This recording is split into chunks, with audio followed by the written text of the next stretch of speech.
Baik, kita langsung kepada hikmahnya Imam Ibn Athaillah As-Sakandari. Qala Imam Ibn Athaillah As-Sakandari rahimahullahu ta'ala nafa'ana Allahu bi wa bi ulumihi wa bi ulumi masyaikhihi wa talamidatihi fid dharain amin ila anqal matali'ul anwari al-qulub wal asraru.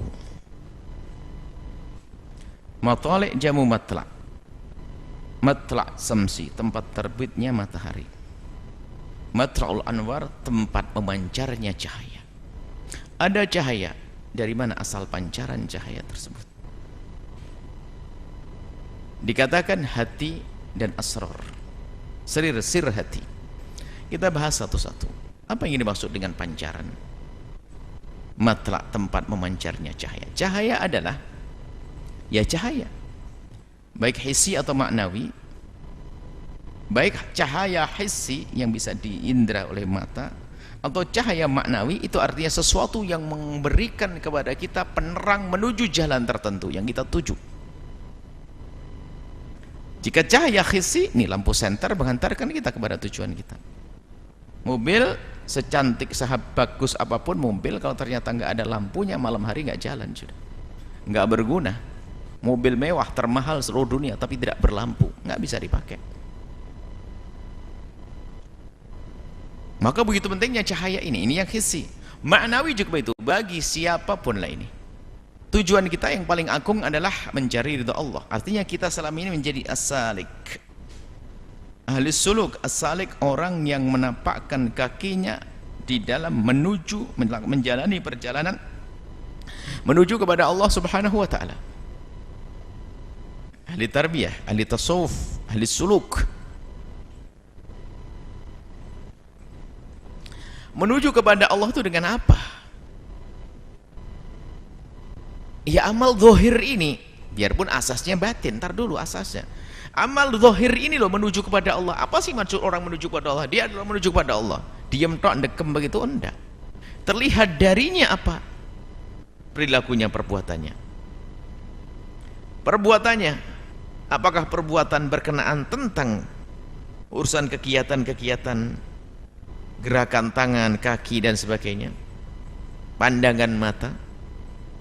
Maka kalau memang dia betul menuju kepada Allah, lihat, akan terlihat dari pandangan matanya, pandangan mata yang benar. Sehingga matanya itu mata punya nilai ibadah. Nah ini, ingin menggunakan matanya untuk kepada Allah, ingin menjadikan tangannya kepada Allah, ingin menjadikan hartanya kepada Allah, ingin. Lah di saat orang ingin menuju kepada Allah, ingin selamat, maka ini perlu namanya pancaran, perlu cahaya pembimbing.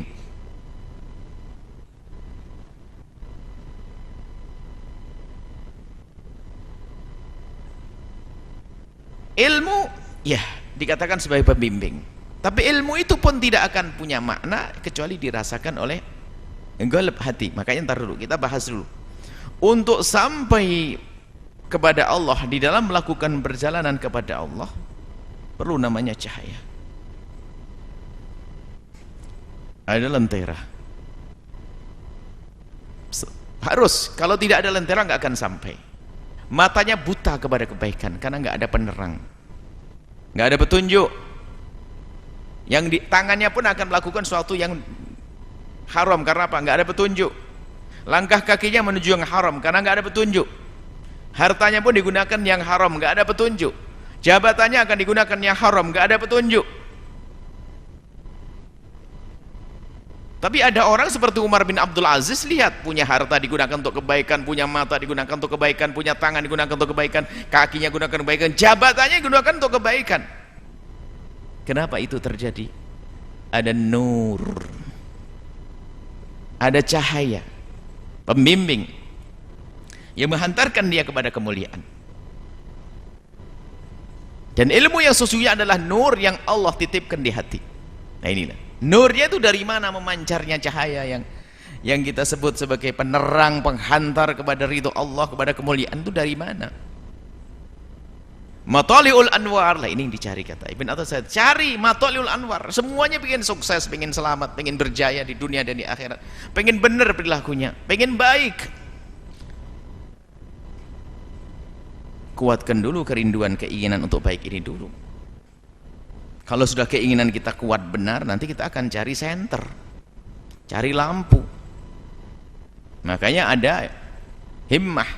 Kalau Imam Haddad menyebut adalah al-ba'ithah, al-ba'ith. Maka raba-raba dalam diri kita tentang adanya ba'ith yang Allah kirimkan, kerentek suara hati, lintasan-lintasan kebaikan. Nah ini orang sebetulnya biarpun dia jahat, ada sesaat lintasan kebaikan yang Allah berikan karena Allah menyayangi, mencintainya, maka diberi lintasan kebaikan, kemudian dia mengikuti lintasan kebaikan. Maka dari Imam Haddad mengatakan bahwasanya dalam kitab Adab Sulukul Murid beliau mengatakan, kalau ada siapapun dari kita ternyata tiba-tiba datang satu lintasan kebaikan, jangan ditunda, jangan sampai lintasan kebaikan itu pergi dan mungkin tidak akan datang lagi.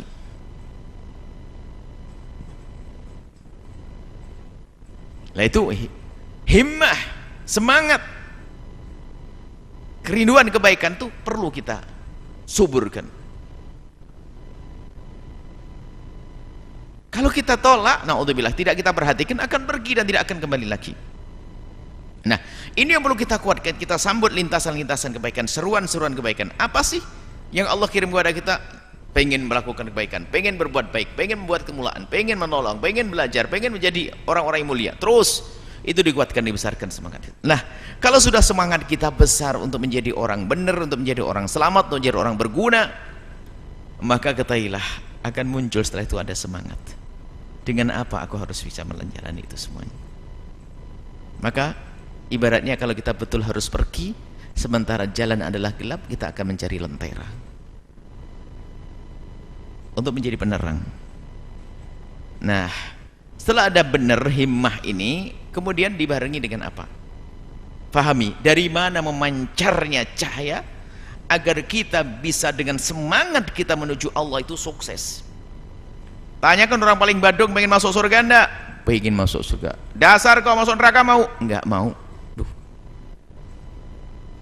Cuman karena enggak punya lentera, enggak punya nur, enggak punya anwar tadi, maka lihat, dia rindu surga hanya sekedar rindu, tapi tidak pernah berusaha untuk mengejarnya.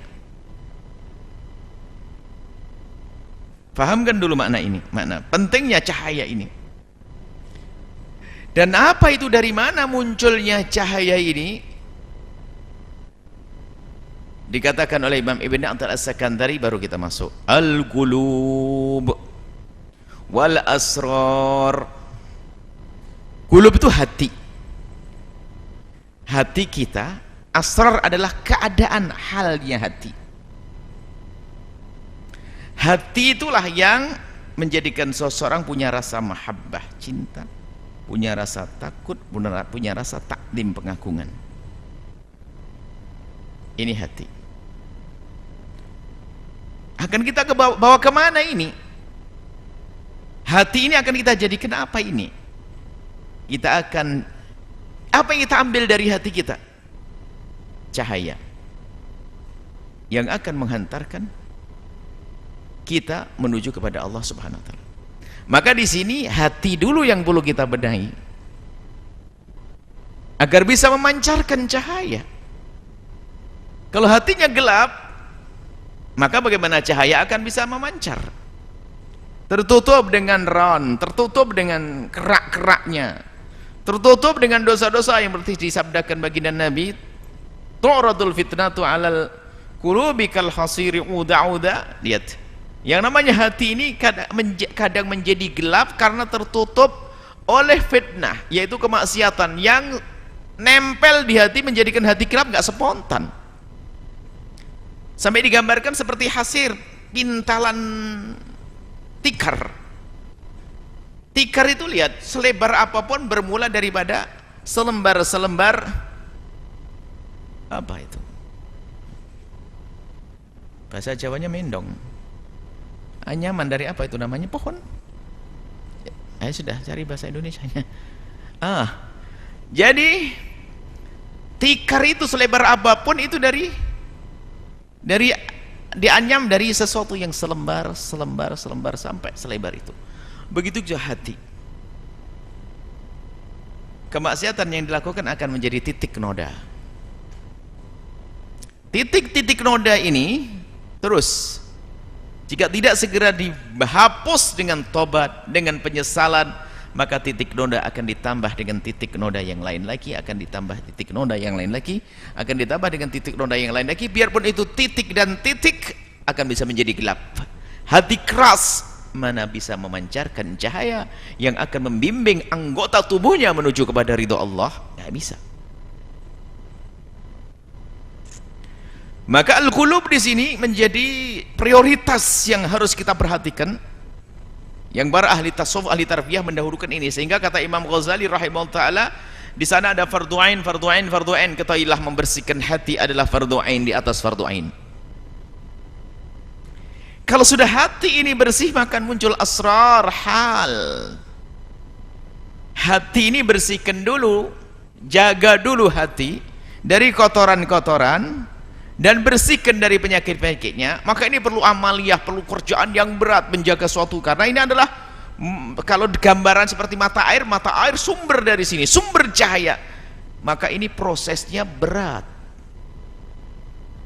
perlu namanya mujahadah, membersihkan kerak-kerak yang menyelimutinya, yang ditempel oleh hawa nafsu kita, sehingga hawa nafsu sering menyelimuti hati, sehingga hati tidak bisa melihat lagi kebenaran, tidak bisa memancar lagi. Makanya ada suatu ilmu yang namanya jihadun nafsi, memerangi hawa nafsu. Nah, memerangi hawa nafsu, dan hawa nafsu ini akan menelurkan bermacam-macam penyakit. Sombong, ngiri, dengki, dendam, itu semua tidak akan bisa diperangi kecuali memerangi hawa nafsunya sendiri.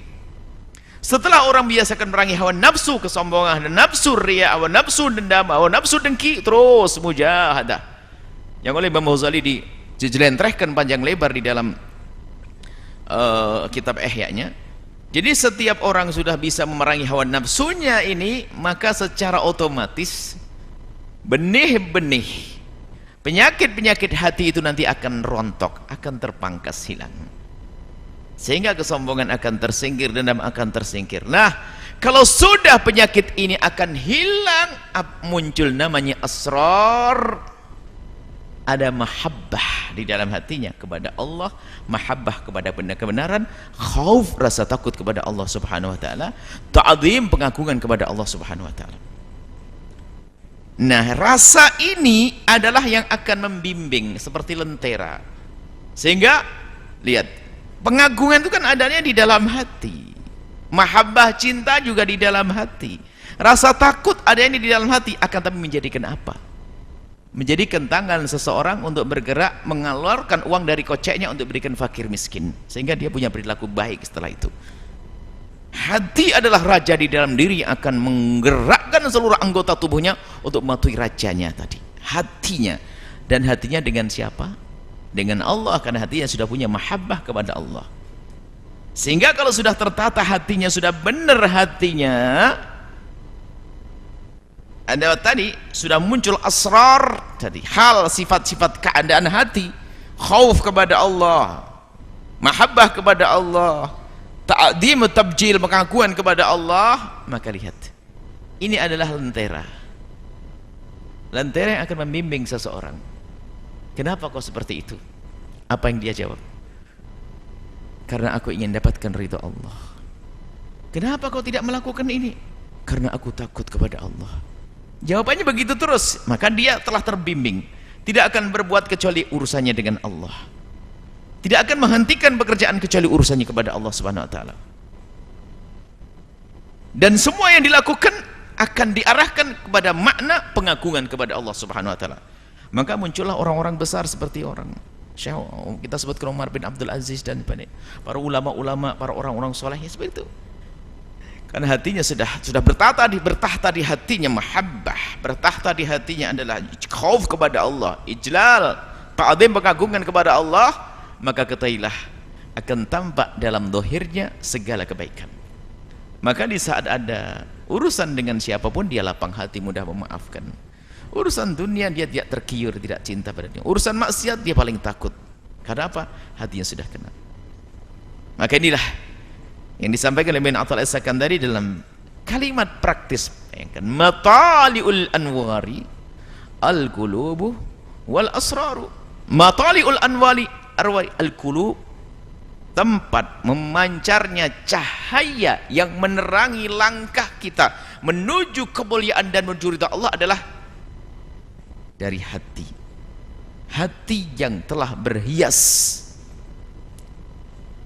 dengan kemuliaan-kemuliaan hati, asrar tadi. Makanya sir itu biasanya dipenuhi urusan hati, sir. Asrarul qulub, rahasia yang ada di hati seorang hamba, yaitu kemuliaan, kebaikan.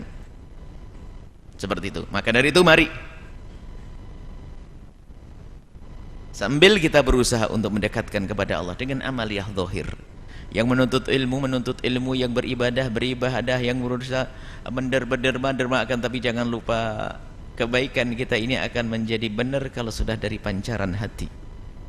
Maka mari kita biasakan untuk membersihkan hati kita, perangi dari sifat, perangi hawa nafsu kita yang mengajarkan kepada kita kesombongan. Gara-gara ilmu sedikit sudah sombong, gara-gara punya harta sedikit sudah sombong, punya tahta sedikit sombong. Kalau orang begini nggak bisa berbuat baik, karena Allah nggak akan sampai sedekah pun hanya untuk gedekan kesombongannya kok.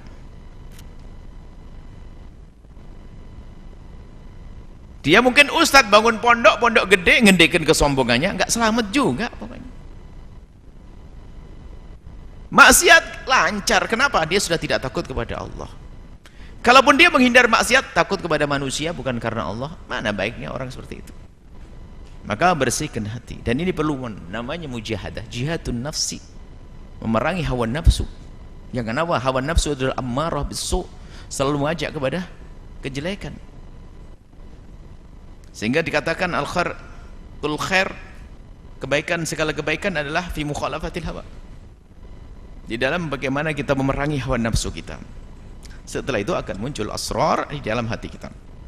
Semoga Allah memudahkan kita untuk menuju ridhonya, dan Allah mudahkan kita untuk membersihkan hati kita, sehingga kita sampai kepada kesadaran bahwasanya, sehingga kita merasakan di hati kita mahabbah, cinta kepada Allah, takut kepada Allah, dan pengagungan kepada Allah yang sesungguhnya dari hati kita.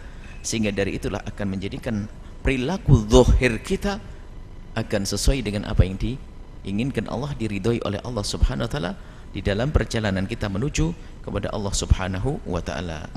Wallahu a'lam bissawab.